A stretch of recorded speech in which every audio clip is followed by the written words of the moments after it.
Today on Midnight Mania Sports, we have Michael Hurley from WBZ CBS Sports Boston. Michael, thank you for coming on the show today.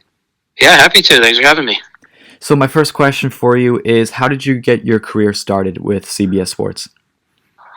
Well, I guess it goes back to college. I was a journalism major at Roger Williams University in Rhode Island. Pretty small school, not exactly Syracuse when it comes to journalism. But I had a lot of benefits, so I was able to do the newspaper. I was a managing editor and a sports editor there. I had a radio show. I interned at a TV station in the sports department. So I got a lot of experience there that because there wasn't a lot of other people doing it. So did that, ended up graduating, getting no job for a while, covering some high school sports for local newspapers for $50 a pop. Wasn't exactly a career, but got me started, writing professionally, I guess you could call it. And then started at Nesson.com in February of 2009, and did that for 3 years, and ended up at CBS 3 years later, and I've been here for, I can't do the math on it, I think it's going to be 8 years in about a month. That's absolutely amazing. It's a great, starting from a small school and kind of working your way up. That's kind of what I'm doing at Dean College, a small school, getting very involved, and then that's great that, kind of similar to what you have done. Yeah, and definitely you might be surprised by the type of networking that happens through that, because I got, the high school sports writing job, which was, a necessary thing I needed from someone who had gone to Roger Williams, and then I knew about the CBS opening because of another person who had gone to Roger Williams. So even in those small schools and the lesser, not the names you might expect, you end up getting connections that you might otherwise not be able to make. So on your Twitter, you cover a lot about the Patriots, and I've read some of your articles on there. And with the Patriots' first-round exit to the Titans in a 20-13 loss, do you believe that the dynasty is over? I mean, it could be. I just think immediately after that game, a lot of people jumped to the conclusion that it is, which I think is premature because, you look at this team, obviously was not a championship team. They went 0-4 against the four teams that are still left in the AFC playoffs and 12-1 against everyone else. So they definitely weren't at their normal level, but at the same time, if, they re-sign Brady and make 3, 4, 5 improvements on the roster, it's not hard at all to envision them back in the divisional round next year, back contending for a championship.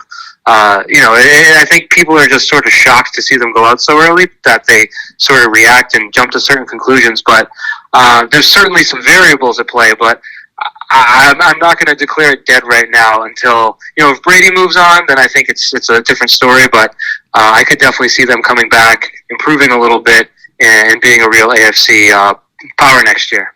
I agree. But if Brady does leave, I do think that the dynasty is still there just because Bill Belichick is still coaching the Patriots, and he's kind of like the mastermind behind all of it. So, as long as Bill Belichick is there, I think that the Patriots will be fine. I mean, it will be fascinating if we get to see that chapter of this whole saga play out with Brady on another team and Belichick working. The reason I'm hesitant to say that they could contend for a title like that is because I have no idea who their quarterback would be. If it's Stidham, I don't think he's quite ready to carry the team on his shoulders, but it would definitely be a very captivating thing to watch because it hasn't happened in 20 years. So, what was your initial reaction to Mike Vrabel taking the delay of game and wasting about 1 minute and 40 seconds off the clock? Yeah, so Vrabel is, just a complete wiseacre, to put it politely. He is just a real jokester, prankster, loves to take joy in other people's pain and suffering. And so that was typical Vrabel, I thought. It was a move. I mean, the chances of him getting that opportunity to pull it off are, 1 in a million. And he got that opportunity, and he absolutely capitalized on it. So Belichick was irate, which made Vrabel delighted. And it's within the rules, like Belichick said back in whenever it was, October, November. It's a loophole, and they'll probably close it, but it's not closed. So it was a nice little side angle to a story about a guy who really had his team. Vrabel had that team ready to go, ready to just walk into New England and not be intimidated by anything, not look at the banners, all of that stuff. Not get beaten by quarterback sneaks, not get beaten by trick play, flea flickers. That was just a great coaching job. It was a great game, and I really came away liking Vrabel's prospects as an NFL coach long term after that one. And you talked about how the loophole and how that might be closed, and I believe that there should be a rule that the clock should stop after delay game, especially in that situation. Do you kind of agree with that rule? Yeah, there's really no reason for it to run because it's very easy to take a delay game penalty. You just sit there and then you get an extra 25 seconds out of it, and then you throw a false start on top of it and get another 25. Mm-hmm. It definitely seems like a basic. I don't even really understand why the clock runs. Right. It should. You get a play clock. It's a certain amount of time. It shouldn't. But again, it looks like that's somehow gone overlooked over the course of 50 some odd years. So definitely needs a little refresh there in the rule book. So going into the offseason, besides Brady, what should the Patriots' main focus be? I think the tight end position was a killer this year. It's one of those things. I wrote this in August. It's hard to tell when we talk about Patriots issues and weaknesses and flaws. It's hard to tell if they'll actually come to fruition or whether they'll just overcome it because they're the Patriots. So certainly last August we knew the tight end situation didn't look great. And then you kind of wait and see, like, are they going to figure it out? Is Lacoste randomly going to be good? Is Izzo randomly going to be good? Is Watson going to, tap into the fountain of youth or something? And really none of those things happened. It killed them in the running game. They had such a huge drop-off from Dwayne Allen and Rob Gronkowski to that trio that I just mentioned.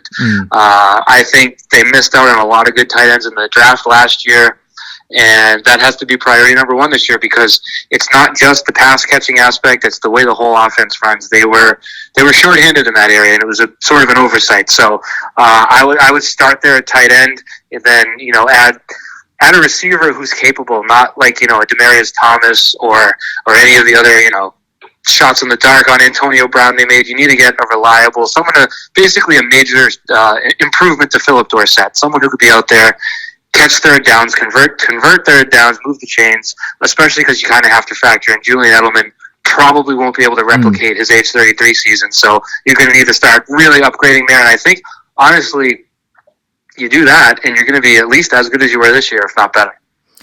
So the Patriots have the 23rd pick in the draft this year, which is pretty high considering, the last few years where they've been getting the 31st or 32nd pick. And, you talked about the tight end being a problem. So do you think that the Patriots should draft a tight end or should they kind of go look towards the future, maybe with a quarterback? It's hard to say. I haven't really done my full tight end draft prep yet, so I can't answer that there's a guy. I know last year we looked at Fant and Hawkinson and all those guys, Irv Smith, guys that looked like top 2 round guys. I don't know the field quite yet this year because I was prepared to cover at least one more week of Patriots football. So I can't answer that question with an educated answer. Quarterback wise, I don't know. Everyone's going to speculate about Tua if he happens to be there at 23. I don't think he will be there at 23. I know there's injury concerns, but the numbers are just too spectacular for him to slip that low. Someone's going to take him. So I don't know. They took a quarterback high last year. I don't know that they want to do it a second year in a row. It depends how they feel about Stidham, I guess. But they'll certainly have a lot to think about, and I wouldn't be surprised, considering they traded the second for Sanu, I wouldn't be surprised to see that 23 turn into a late first and a second, or something like that to try to make up for the pick that they traded this year, because I don't think Bill's going to want to go in with no second-round pick. Yeah, Sanu wasn't really a big factor as people speculated that to be, as great that he was down in Atlanta. So, with Sanu kind of coming in again, do you see him being a bigger factor on this Patriots team next year? He kind of has to be because he is an accomplished NFL player. His numbers in Cincinnati and in Atlanta are very good. He's not, Julio Jones by any stretch, right, but he should be much better than he was. I think we've seen a ton of veteran receivers come in here, and have a full training camp and still struggle. So for him to pick up the offense, so for him to come in the middle of the year and try to pick it up on the fly, I think was a lot, especially with the ankle injury, especially returning punts for the first time of his career. I think it was probably overload, and it's hard to play when you're thinking that much, when you're not sure where to be, what to do. I think back to Eric Decker a couple of years ago. He was at training camp and he couldn't catch the ball because he was thinking so much. So that's pretty common. So you'd like to think that a player with that experience can spend the offseason studying, learning, getting more comfortable with less, the pressure of the weekly NFL season can be a lot to learn that on the fly. So yeah, he can't be worse than he was this year. So he definitely is in line for a step up, but I still think he's not going to be your answer next year. I still think you need to bulk up at that position.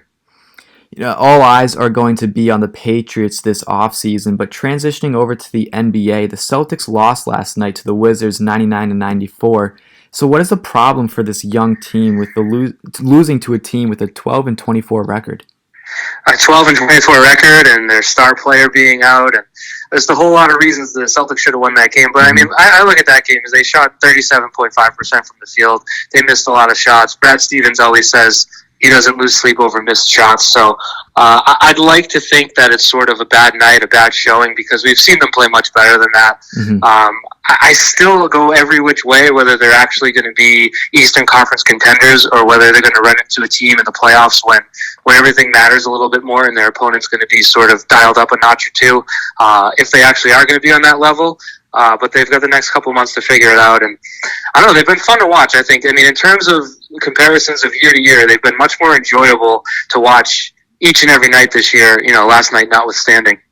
Yeah, Jaylen Brown and Jason Tatum are for sure like the two figureheads of the Celtics team, and the leadership of Kemba Walker has really kind of brought this team together versus last year where they had Kyrie Irving, who was mainly there just kind of like for show, and he didn't really play as much and was kind of toxic in the locker room as well.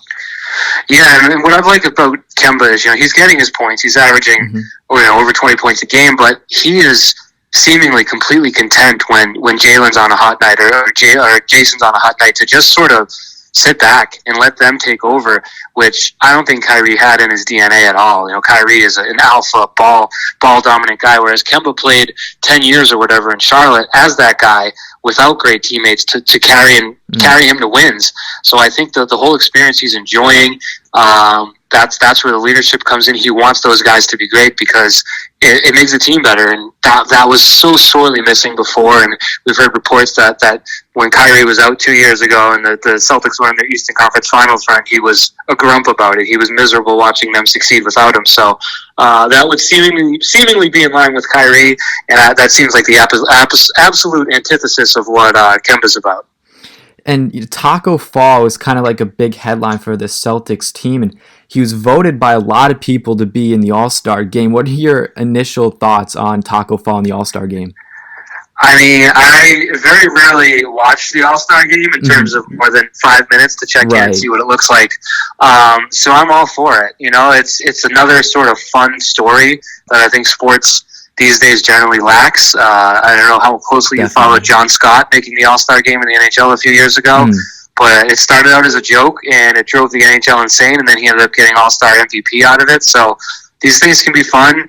The way that the crowds react to Taco, I mean, going back to Summer League in Vegas, I remember seeing the videos of the lines to get his autograph were like 600 people deep. There's clearly an appeal there. There's really no... I mean, I guess it takes away the spot of someone who earned it, but...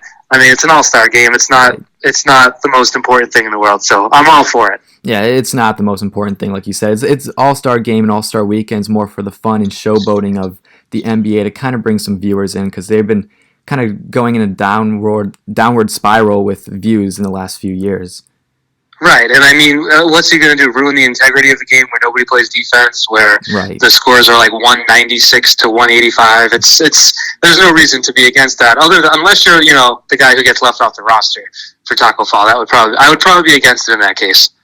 Well, Michael, that was the last question I had for you, and I just want to thank you again for calling in today, and good luck with everything in the future. Hey, thanks a lot, and good luck to you too. Appreciate it. Thank you.